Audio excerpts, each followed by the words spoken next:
মাগো তোর বুকের মাঝারে লুকায়ে রাখিস আমারে,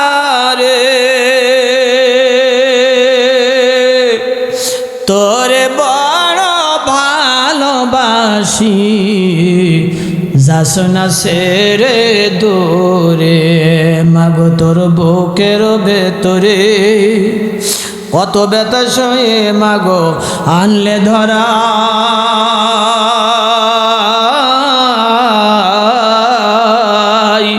সে কথা কেমন করে আমি ভুলে যাই। এ পৃথিবী চাই না আমি, ও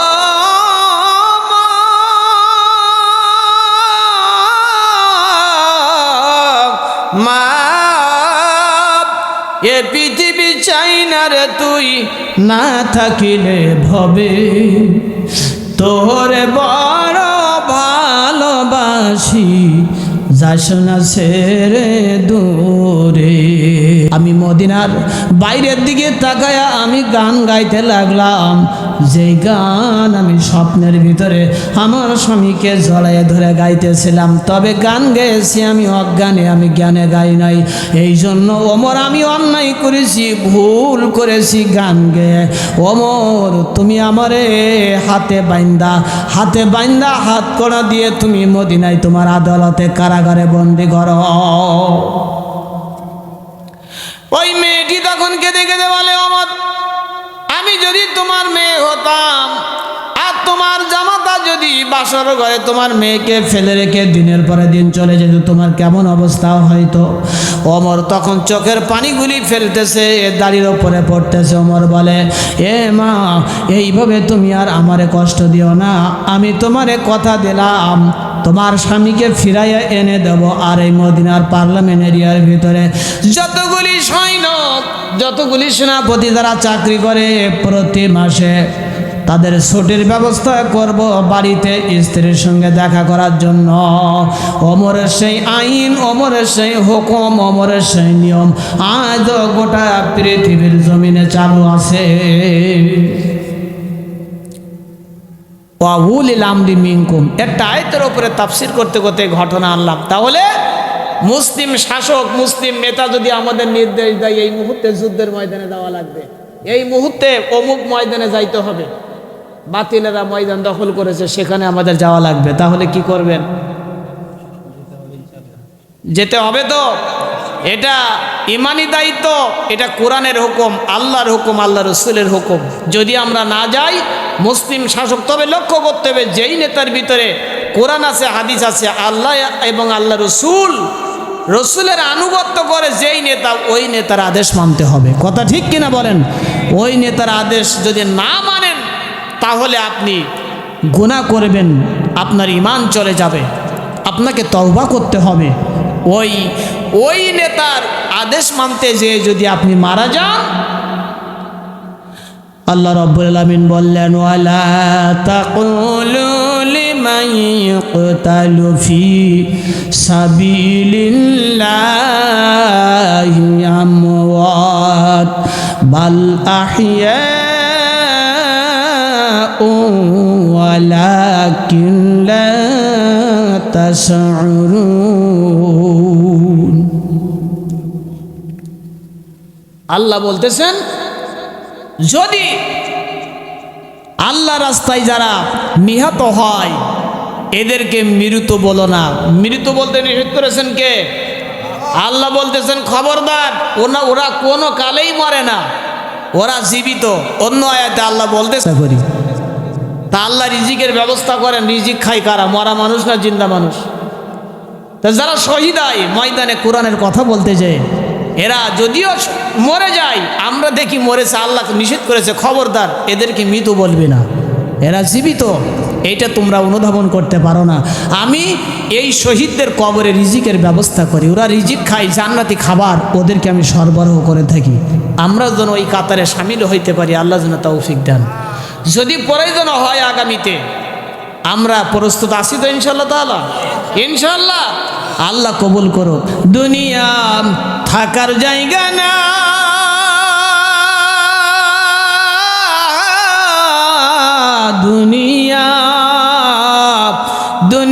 থাকার জায়গা না, না ফিরার দেশে যাইবা একদিন ভেসে, না ফিরার দেশে যাইবা একদিন ভেসে, আর তো ফিরে আইবা না,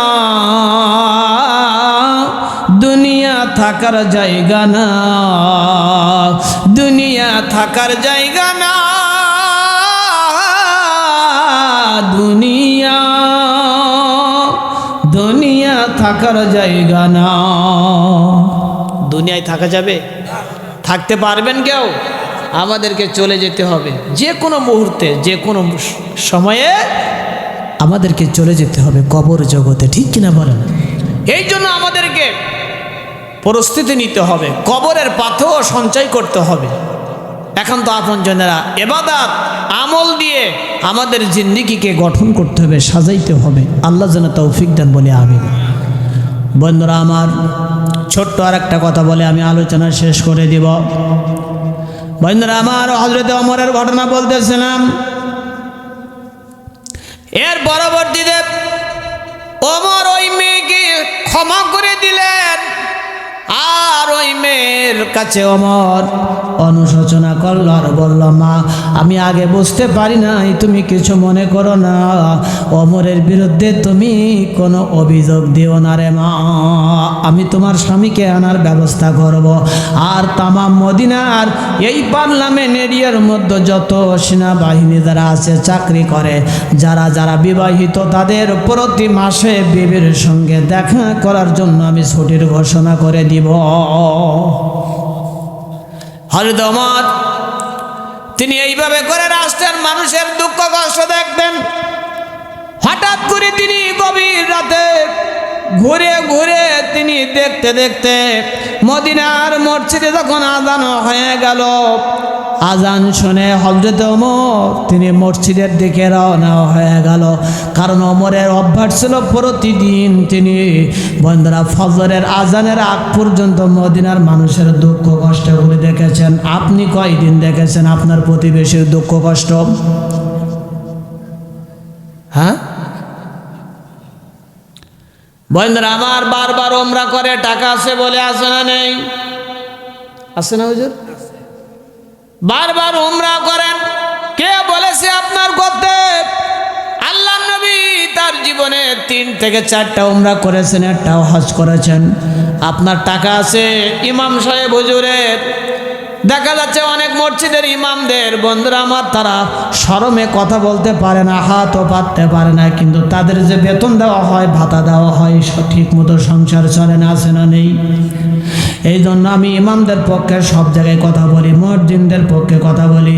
আজকের আপনার টাকা আছে, বারবার ওমরা না করে গোপনে আপনি ইমাম সাহেবকে একটা ওমরার টাকা দিয়ে দেন, হুজুর আপনার পরিবার চালান।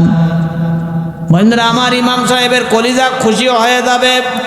ইমাম সাহেব আর ওনার বাচ্চাগুলি আপনার জন্য দোয়া করবে রবের দরবারে। একজন ইমাম প্রতিদিন 5 বার নামাজে আপনার জন্য হাত তুলে দোয়া করবে। আপনার ওমরা করার চেয়ে 1000 গুণ সওয়াব আল্লাহ আমলনামায় দান করে দিবেন। আপনার প্রতিবেশী গ্রামে অনেক গরিব মানুষ আছে, শীতের সময় আপনি তাদেরকে 2টা করে কম্বল কিনে দেন। আপনি বাচ্চাগুলিকে কিছু আপনি শীত বস্ত্র কিনে দেন। বেকার যুবকদেরকে আপনি তাদেরকে একটা ইজি বাইক কিনে দেন, একটা ইঞ্জিন ভ্যান কিনে দেন। তাদের কর্মের জন্য আপনি কিছু ব্যবস্থা করে দিয়ে দেন। আপনার ওমরা করলে যত সওয়াব, এর চেয়ে 1000 গুণ সওয়াব আল্লাহ আপনার আমল নামায় দান করে দিবেন। বন্ধুরা আমার, মসজিদে আযান হয়ে গেল। আসসালাতু খায়রুম মিনান নাওম।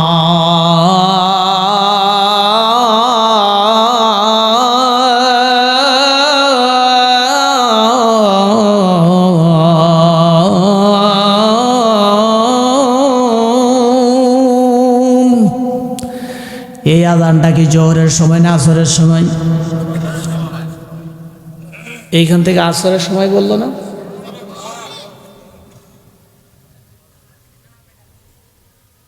কপাল ভালো আপনাদের।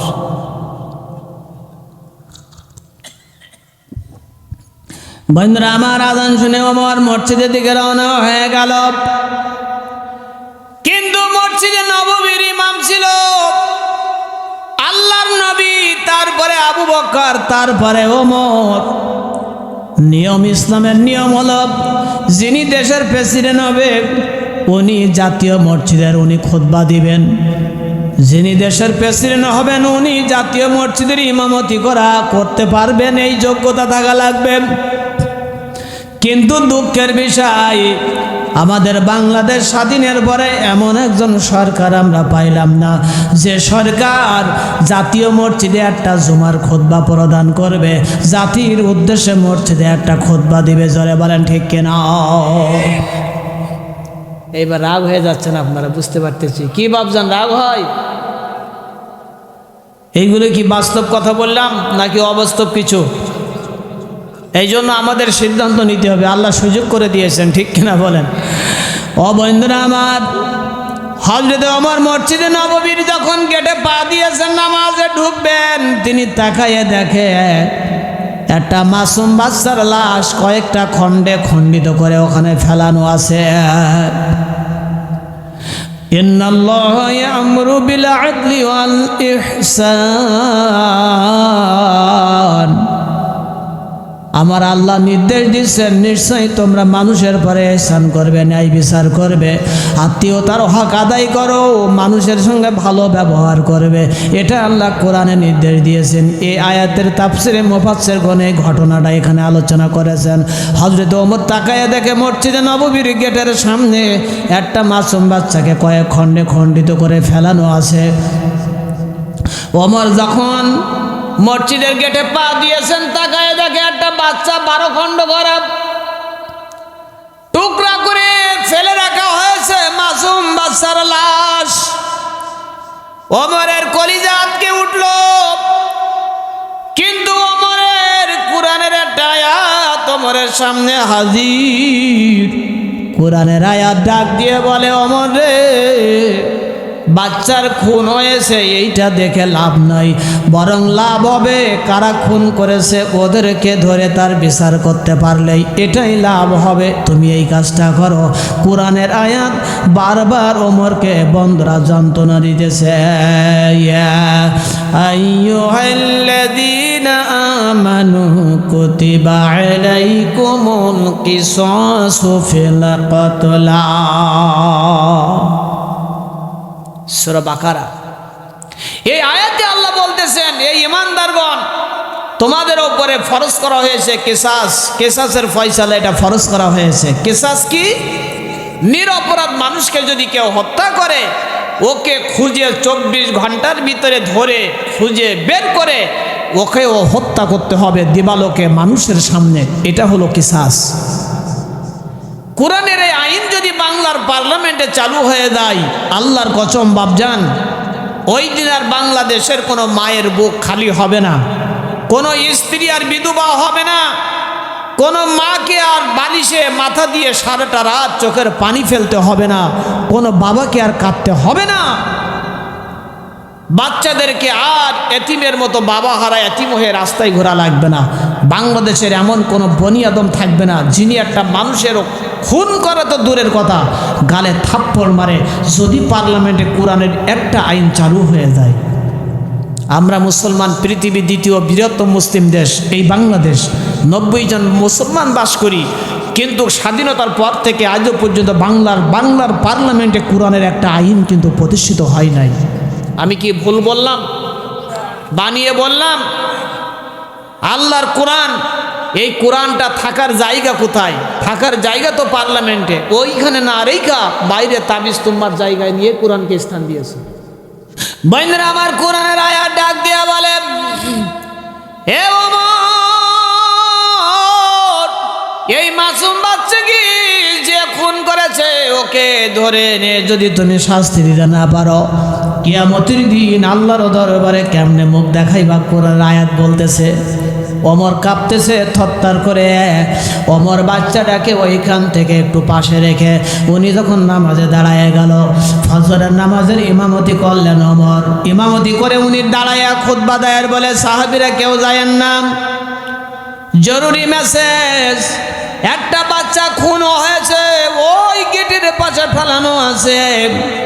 পুলিশ, মিলিটারি, গোয়েন্দা টিম, দক্ষ সাহাবীদের টিম গঠন করে বলল, মদিনার চতুর্দিকে বেরিয়ে পড়েন, আজকের দিনের মধ্যে প্রকৃত খুনিকে ধরা লাগবে। এই মাসুম বাচ্চাকে যে বা যারা খুন করেছে তাকে ধরে এনে শনাক্ত করে হাজির করতে হবে। আমি ওমর এই বাচ্চার খুনিকে ধরে বিচার না করা পর্যন্ত আমি ওমর কেন খানাফিনা করব না। কিন্তু কেউ জানে না বাচ্চাকে কে খুন করেছে। বন্ধুরা আমার, আমি আপনাদেরকে আশ্বস্ত করতেছি, যদি নাকি পার্লামেন্টে যদি কোরআনের আইন চালু হয়ে যায়, আল্লাহর কসম 24 ঘন্টা লাগবে না। খুনি যত বড় সে চালাক হোক আর যত বড় দরের ব্যক্তি হোক না কেন, যেখানেই থাক না কেন, 24 ঘন্টার ভিতরে তাকে বন্ধুরা প্রশাসন খুঁজে আনবে, খুঁজে বের করে ফেলবে।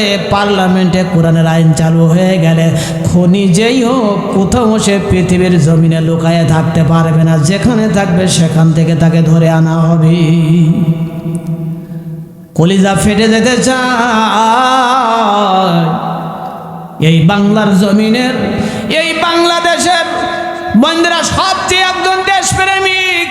এই বাংলাদেশকে শুধু নয়, গোটা বিশ্বকে যিনি কাঁদিয়ে চলে গেছেন, আমাদের প্রিয় কলিজার টুকরা, আমাদের প্রিয় কলিজার টুকরা শরীফ ওসমান হাদি। আল্লাহ ওসমান হাদিকে আল্লাহ তুমি বেহেশতের সর্বোচ্চ মাকাম দান করে দাও। তার এতিম বাচ্চাকে হেফাজত করো, তার স্ত্রী, বাবা মা সব পরিবারকে আল্লাহ তোমার রহমের চাদর দিয়ে আল্লাহ তুমি ঢেকে নাও। তাদেরকে আল্লাহ সবরে জামিল ইখতিয়ার করার তৌফিক দাও, বলেন আমিন। আরো দোয়া করে সম্প্রতি তিনবারের প্রধানমন্ত্রী দেশনেত্রী বেগম খালেদা জিয়া, তিনিও আমাদের একজন মমতাময়ী মা। আজকের এই দেশের জন্য তানার যে ত্যাগ, এই বাংলার মানুষ কিন্তু তা ভুলে যায় নাই, ঠিক কিনা বলেন? তারপরে এত কিছু জুলুম হয়েছে, কিন্তু তিনি একটা কথা বলেছিল, আমি এই দেশ ছেড়ে, দেশের মাটি ছেড়ে, মানুষ ছেড়ে আমি কোনোদিন বাইরে যাব না। যদি আমার মৃত্যু হয় তবে দেশে হবে। এই জন্য খালেদা জিয়া তিনি ইন্তেকাল করেছে। আর এই দেশের লক্ষ লক্ষ আলেম ওলামা তার জানাজায় এসেছে, দোয়া করেছে, কেঁদেছে। বাংলাদেশের এমন একটা মসজিদ নাই যে মসজিদের ইমাম আর মুসল্লিরা খালেদা জিয়ার জন্য দোয়া করে নাই, ঠিক কিনা বলেন? বন্ধুরা আমার, শুধু তাই না, এর পরবর্তীতে আমি যেই কথা বলতেছিলাম, গভীর মনোযোগ কান লাগান, শেষ করে দিচ্ছি সংক্ষেপে। বন্ধুরা আমার, হযরতে ওমর এবার বলল, যাও তোমরা মদিনার সব জায়গায় বেরিয়ে যাও। সারাদিন খুঁজে খুঁজে কেউ হত্যাকারীকে শনাক্ত করতে পারল না। সারাদিন খুঁজে খুঁজে যখন সন্ধ্যা বেলায় এসে বলতেছে, আমির আল মুমিনিন, আমরা এত চেষ্টা করলাম কিন্তু খুনিকে ধরতে পারলাম না। এই মাসুম বাচ্চাকে কে বা কারা খুন করেছে আমরা শনাক্ত করতে পারি নাই। ওমর বলল, তোমাদের চেষ্টা প্রচেষ্টা শেষ হয়েছে, আল্লাহর সাহায্য শুরু হবে। ওমর মসজিদে নববীর বারান্দায় 2 রাকাত নামাজ পড়ে আল্লাহর দরবারে হাত তুলে বলল, আল্লাহ, আমি ওমর তোমার কাছে সাহায্য চাই। এই মাসুম বাচ্চার কে খুনি, প্রকৃত খুনিকে আল্লাহ আমি যেন ধরতে পারি, তৌফিক দাও। আমার পুলিশ, মিলিটারি, আমার সিআইডি, আমার গোয়েন্দা, আমার সাহাবী আজমাইন সব ব্যর্থ হয়ে গেছে। ও আল্লাহ, মানুষের কাছে ব্যর্থতা আছে, কিন্তু তুমি রব, তোমার দরবারে কোনো ব্যর্থতা নাই। হযরত ওমরের দোয়া কবুল হয়ে গেল। ওমরের দোয়া কবুল হয়ে গেল। ওমর এবার তিনি মোনাজাত ছেড়ে তাকায় দেখে মাসুম বাচ্চার লাশের পাশে একজন বড় কাপড়িহিতা মহিলা চোখের পানি ছেড়ে হাউমাউ করে কাঁদতেছে। ওমর তখন বলল, আলহামদুলিল্লাহ। কেন বলল? যে আলহামদুলিল্লাহ, শুকরিয়া, আল্লাহর দরবারে দোয়া মনে হয় কবুল হয়ে গেছে। এতক্ষণ বাচ্চার পাশে তো কেউ ছিল না, এখন মাসুম বাচ্চার পাশে অন্তত একজন মহিলা যখন এসে কাঁদতেছে, নিশ্চয় আমি হত্যাকারীকে খুঁজে বের করব। কথা ঠিক কিনা বলেন? হযরত ওমর এবার ওই মহিলার কাছে যে সালাম আনতে বলল, মা তোমার পরিচয় জানতে চাই, এই বাচ্চার পাশে কেন তুমি কাঁদতেছ? ওই মহিলা বলল, আমিরুল মুমিনিন, আমি কেন কান্দি এটা বুঝেন না? আমি এই বাচ্চার মা। এই বাচ্চাকে আমি 10 মাস পেটে ধারণ করেছি। আমি মা। শুধু বাচ্চার জন্য মারা বেশি কান্দে। জোরে বলেন ঠিক কিনা? আরো জোরে বলেন ঠিক কিনা? কারণ হলো সেই দিনকে ফেসবুকে দেখলাম, আমি কেঁদেছি। একটা মেয়ে 15-16 বছরের একটা মেয়ে মারা যাওয়ার কারণে তার বাবার মাথা খারাপ হয়ে গেছে। বাবাটা একটু বয়স্ক, কবরের পাশে একটা ইটের ওপরে তিনি শুয়ে আছে। গ্রামের লোকেরা নিতে এসেছে, এখন তো রাত হয়ে গেছে, বাড়ি চলো। উনি বললেন, না, আমি বাড়ি যাব না, আমার মেয়ে কবরের ভিতরে আছে, উনি একা একা থাকতে পারবে না, ওনার ভয় করবে, আমার মেয়ের ভয় করবে, আমি আমার মেয়েকে কবরে রেখে যাব না। উনি সারা দিন মেয়ের কবরের পাশে শুয়ে থাকে, সারাটা দিন সারাটা রাত ওই লোকটা তার কবরের পাশে শুয়ে থাকে, মেয়ের কবর ছেড়ে বাড়ি যায় না। ওনার একটা কথা হলো, আমার মেয়ে এই কবরের মধ্যে একা থাকতে পারবে না, ওর ভয় লাগবে।